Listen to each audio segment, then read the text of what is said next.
You are tuned in to All Consuming Filming, the Now or Never show.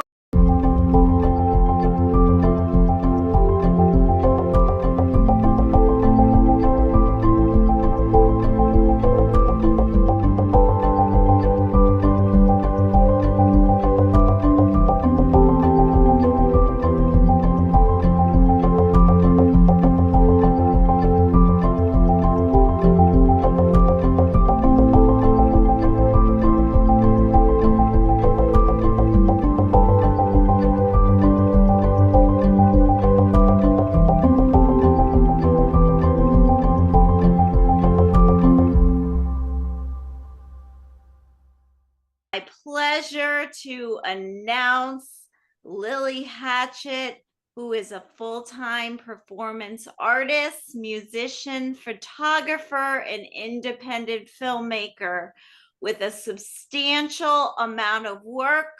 Welcome, Lily. Hey, hi.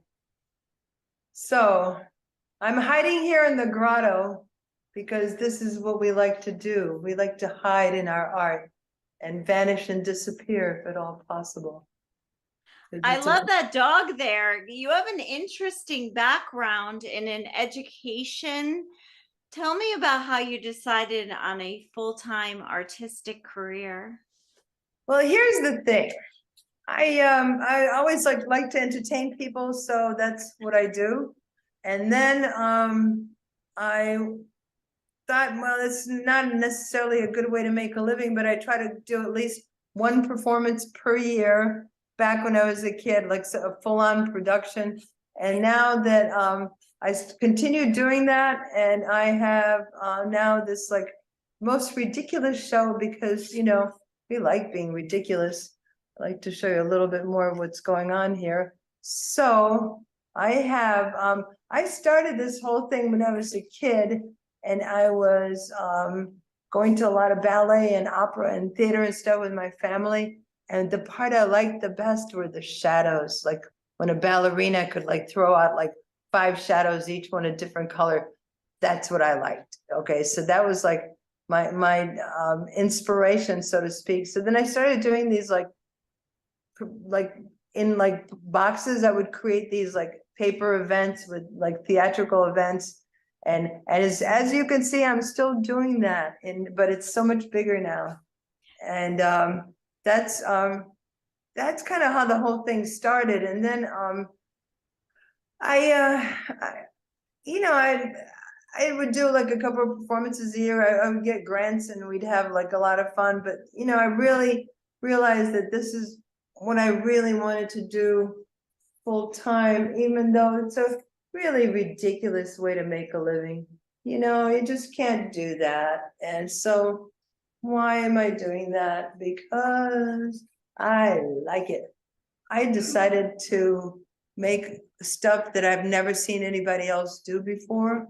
So this is as close as I've come to that so far, because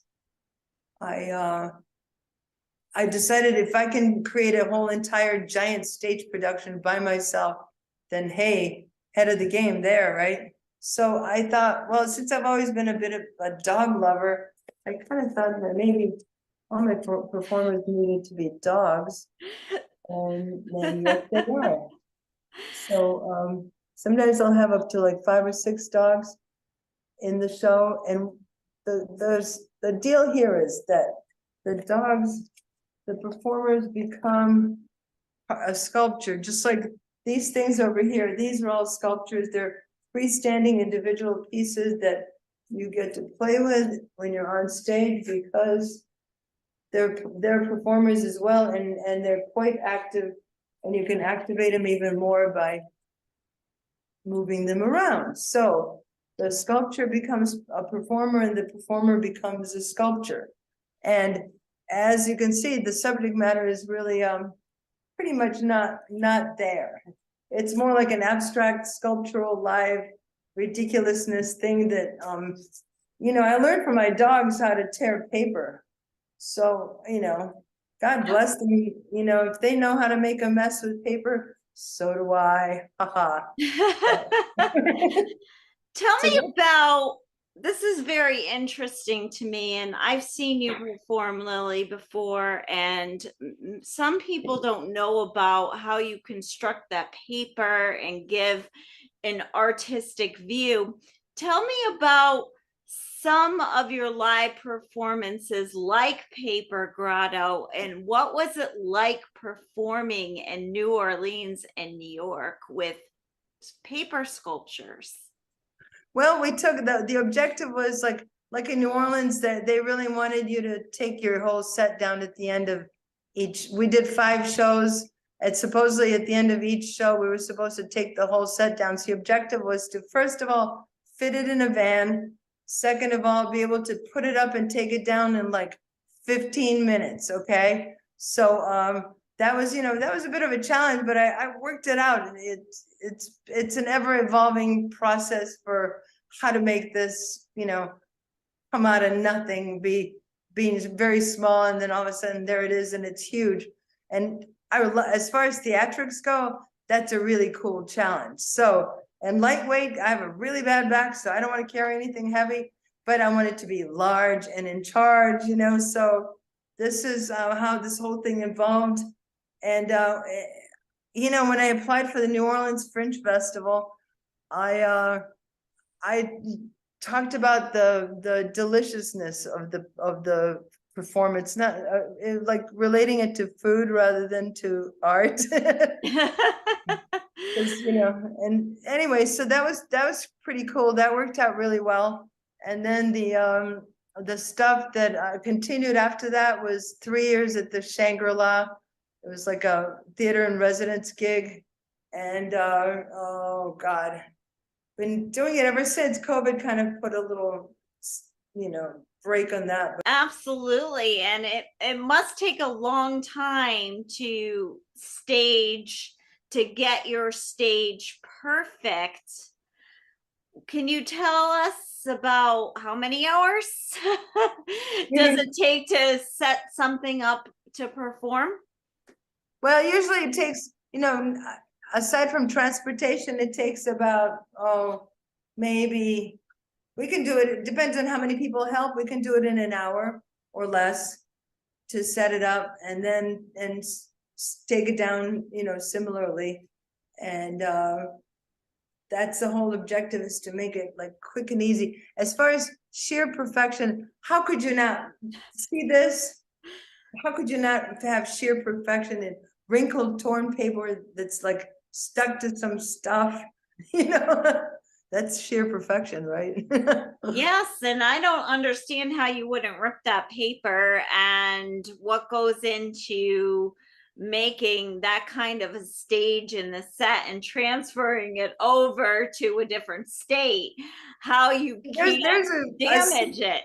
there's a secret packing process, that's for sure. And some of these pieces that you see back here, some of them have been in my shows for 10 years. And some paper falls off and then it's different. And there's some paper that stays on and then things get added to it. And then there's like the portable part of the sculptures, which is where you go, like, you can sit under this thing and just move it very little, because the whole objective is to do very little movement. And then the artist just vanishes. Do you give the performances yourself, or do you train a staff to give the performances when you travel all around the country? Well, when we've been doing it around here and in New Orleans, I took my people with me, and I have like 5 top dogs that perform with me, and there are other places where I will give a workshop to bring like local people up to speed, and like usually like theater people and dancers like to be part of this. So a little workshop. It's pretty easy on the training. Really easy on the training, like, let's not tell people how easy it is, because they'll want to do it themselves. What stories are you telling your audience, and do you have to adapt your show to the locations you perform in? You mentioned food. in New Well, Orleans? it's, you know, adapting it in like physical terms, like, you know, like I've done performances that involved one desk in a corner. And so we were sliding all over the desk with the paper, and it was pretty much fun in a really tiny space. And then I've done it on like a full-size theatrical stage. So there is there's always an adaptation depending on the venue. So that's for sure. That's part of the whole process, is making it fun and easy, and it looks hard, doesn't it? You have plenty of publications. Tell me about what topics are most interesting to you, and would you stage them in your shows? Here's what I'm looking forward to doing next with this show, is creating kind of like a venue, a showcase for people to sit here and tell stories or sing songs, you know, create their own moment inside the paper grotto. Because, you know, when you once you go to the grotto, you will not want to come back. And then you can sit here and you're almost like in hiding, and you can tell your truths, and nobody needs to know who it is, or they want to know, maybe you'll tell. So so that's why I'm gonna start gathering like various people that are gifted and storytellers, and you know, they can just make funny faces. That would work too. Oh, you know, strangely enough, people that have never had an avant-garde experience like this, they get it. People get it. There's just, it's not that hard, you know. The people get it. Kids have walked into my performance and not refused to leave, you know, because they get it. And it's just kind of a fun thing to watch, you know. You don't have to put any more meaning into it than you want to, or none at all if you don't want it, because it's just, this is what it is. It's just ridiculous art and paper, and you can make it move, and you can do this. Ideally, you want to do this for like, you know, a week at a time.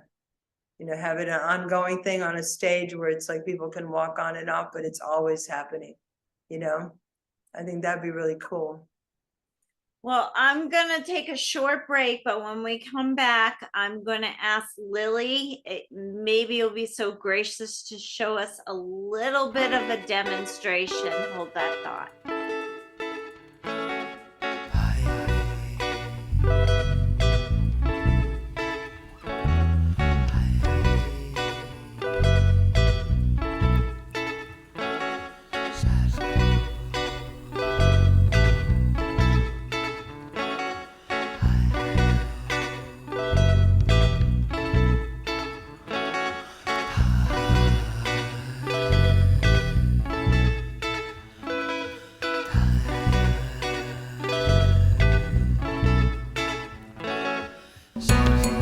It's a shadow world, from my head to my toes. Shadow world, from which everything grows. Standing on the corner, just hanging out. Your lover's undercover, and you can't find out.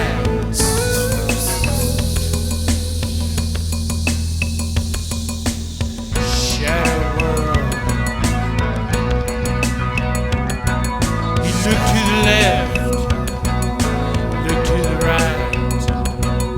Something undercover just found the night. And destined rendezvous.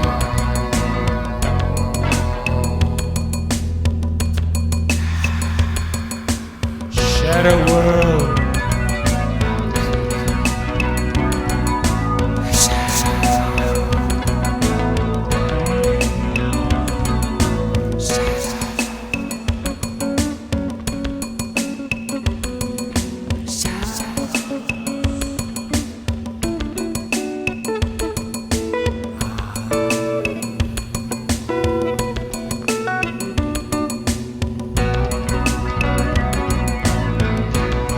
Welcome back to the Now or Never show, and I am just hanging with a great friend who's been an artist since a child, LilyHatchett. Appreciate having LilyHatchett right now on the show. Lily, can you just show us some of your costuming? What do you have there? Well, what I have are like props that really sometimes work out to be just like critters that are part of the show. And they are strictly handheld. They only become puppets in your imagination. You know, so but the main characters that I have are my paper dogs. Everybody, of course, is dressed in white, and therefore we can kind of vanish in the set. You see, but I don't know if you see the dog head. Yes, you almost disappear into the scene, and we just That's the see whole idea. Is a to bunch of dogs. And your technique is very interesting. How long would it take to construct your set? Did this take years to develop your props, or has it happened overnight? How long does it take to develop your props? Well, some of these things just happen overnight because suddenly I need them for a show. It's like, you get that last minute inspiration and you need to have that. So one time when I did this fashion show that you can see in Paper Grotto 101, in the video, there's 2 fashion shows. You'll see that one of them, people are wearing like paper hats. I realized I had all this fashion and beautiful models, but they needed paper hats like right away. So the morning of the show, I created about 20 paper hats. So that was fun. I'm glad I did it. They were very effective. The dog heads take a little longer because they're kind of made to fit the person that's wearing them. And everything else, the sets, and this thing really looks like a giant robot, doesn't it? Yes, it does. The sets become their own thing, and the sets are constantly evolving because, it's just it's an ongoing process because it is a cave of paper. So What goes into, if someone books you a show, let's say I wanted an all-day show in Chicago and you had to travel from where you're at and your location in Florida, in Southwest Florida, what goes into preparing for a show and getting to the scene? well, the first thing you need to know is what kind of a space it is. The size of the space will determine what gets packed in the truck and or the van in my case, because I can carry my entire giant show in a minivan because it's paper. And it can crush and nobody will even notice that it was crushed. So yeah, and I mean then you have to count backwards and do like, how much it would cost to transport, how much it would cost to, place to stay, a setup time for, how long the show is going to go. And then if I was going to go to a different town, what I would do is recruit local people to be in the show rather than transport performances. Because I can whip performers into shape in like 1 or 2 workshops. And the workshops themselves become like performances in themselves. So I've done workshops with kids, and the kids had so much fun that the parents signed up for me to do a workshop with the parents too. So, it's kind of exponential because, it's a very unusual kind of fun. It's, you don't get it anywhere but here in the grotto. And do you write your own stories each show, or do you replay the same stories? What goes into developing the This script? is strictly Buto. Buto is a kind of art form that has to do with creating a personal performance that may or may not even have an audience. If you go to my indie film and artreporter.com and scroll down, you'll see a little story about what Buto actually is and how it exists and why it's what I find inspiring, because it's really it works off your imagination. It forces you to be a performer without an audience, maybe a performer within yourself, where you kind of take yourself out of your own reality and put yourself in a performance reality. So originally, Buto art was done in caves, and sometimes, you know, people were naked, just painted like, you know, white paint, I mean, body, you know, makeup. And so it's like a 60s thing. It's an offshoot of the theater of the absurd and theater, you know, all these avant-garde theaters that were evolving in the 60s. So Buto is kind of like, I think, the quintessential, because it really, it'll put anybody you want into a place where they can become a performer. So that makes it fun. And to answer your other question, how did this whole thing start? This whole thing started as a giant single sheet of paper, leaning up into a corner, and then I projected on it, and I haven't looked back since, because it was like, wow, this is really cool. I want to do this now. How else can I do it? No, it's like lots of stuff going on there. So anyway, that's what you got. And amazing that you could come up with such an amazing idea out of paper and make it and transform it into a show and go around to New York and New Orleans and make this a show. Is art a therapeutic outlet, and when do you stop the hustle? I think that I don't know if it's therapeutic, but I'll tell you one thing. I was working in international trade. So I was, you know, wrangling shiploads of international goods and taking care of, like, you know, the whole business of shipping large amounts of cargo transoceanic. And at one point I realized, oh man, this sucks. You know, I really want to be doing something else. And I felt like it would be it would be just, if you can do something like this and you don't do it, then it's like you're bad, you know. You're bad. So that's why I decided to just kind of like drop out of the international trade business. Wow. And next thing I did was get some little, like, low-paying jobs in independent film, and then people started hiring me to shoot videos for them, and then I got hired to be a photographer. I worked with a bunch of, like, really, like, blue chip bands, and throughout all that, even though, you know, working in rock and roll, traveling in a tour bus is a far cry from doing international trade, I still felt like, man, I'm still not doing what I really want to be doing.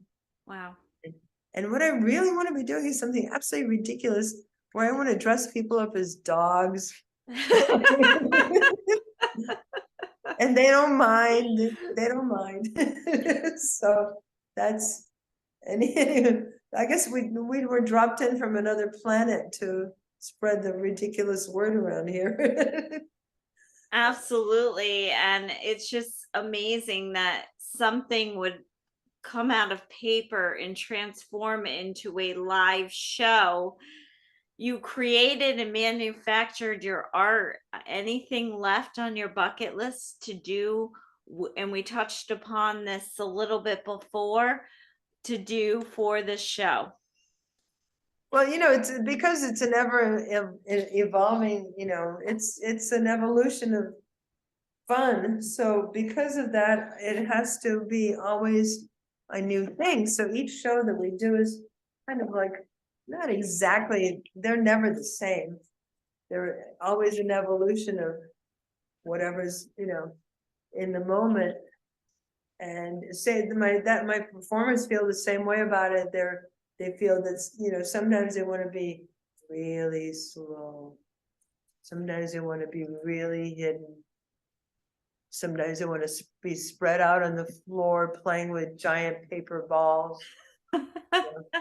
So It's kind of, I guess it's like the moment takes you there. The way my moment is taking me now to this thing, which is totally a living piece of sculpture that wants to show off and do its own thing. So it wants to consume the artist. Tell me about LilyHatchett. What is the most interesting part of your life? Oh, you mean other than being dropped in from another planet? That's not very interesting. That's like old stuff. But I don't know. There's a lot of it. I'm blessed to be a product of an extremely original family.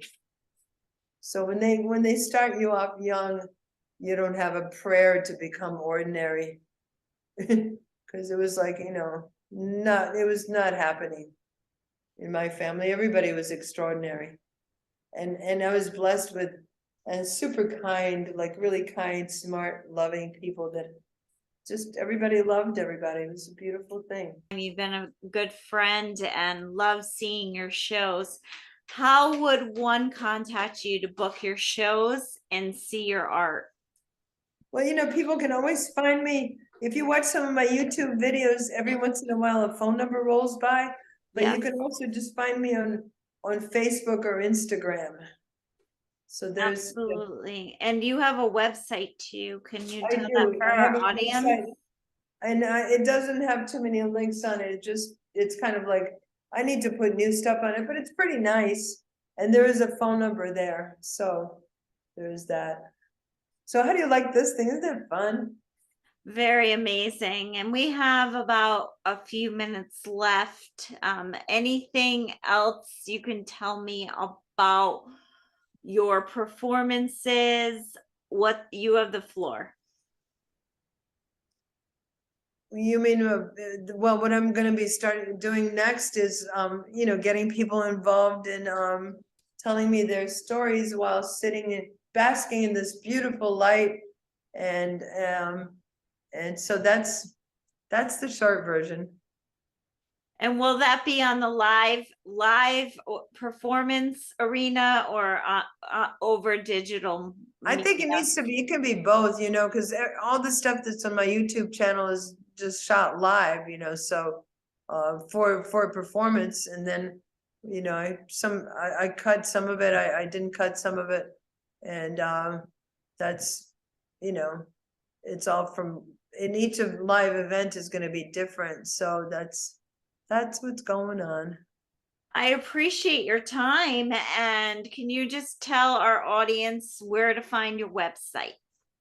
LilyHatchett.com or LilyHatchett at Facebook, LilyHatchett on Instagram, and I have a blog called the Indie Film and Art Reporter.com. Just all spelled out, Indie Film and Art Reporter.com.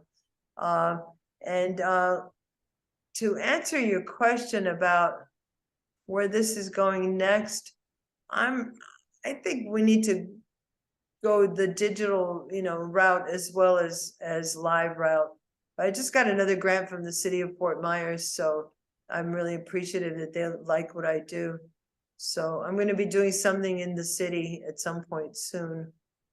So that's amazing. Congratulations on your grant. And I appreciate your time. You are very talented.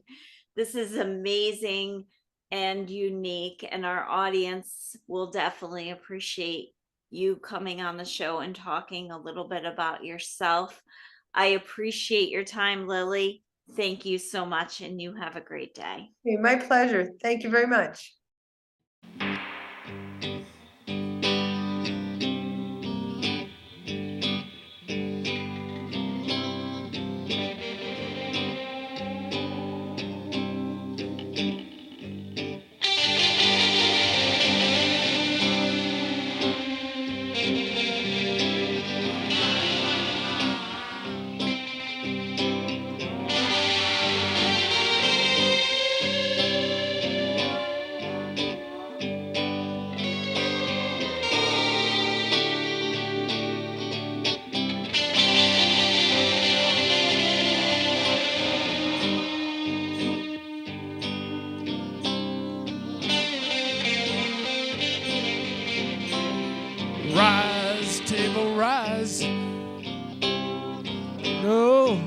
insurance, no job that pay. These substitutes for bliss don't make my day. No care for future shares, 'cause life on the street is no Hollywood movie. It's some palatial estate.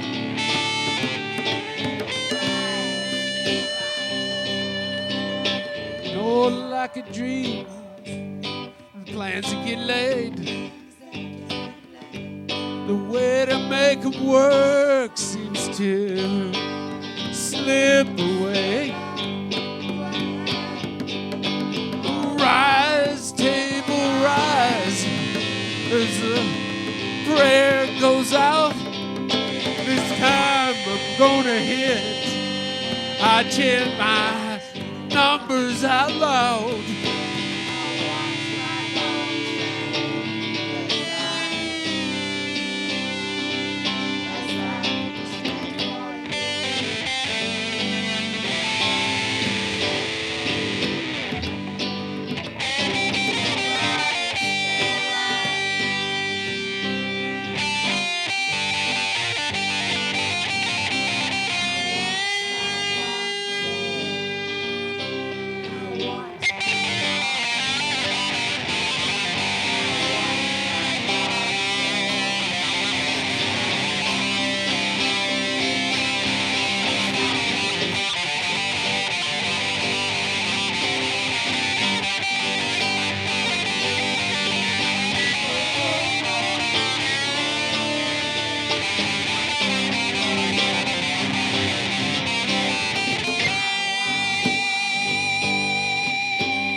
Rise, table, rise, and palatial mistakes.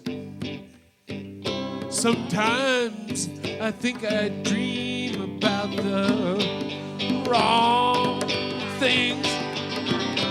6 in the morning, if I've gotta go to work,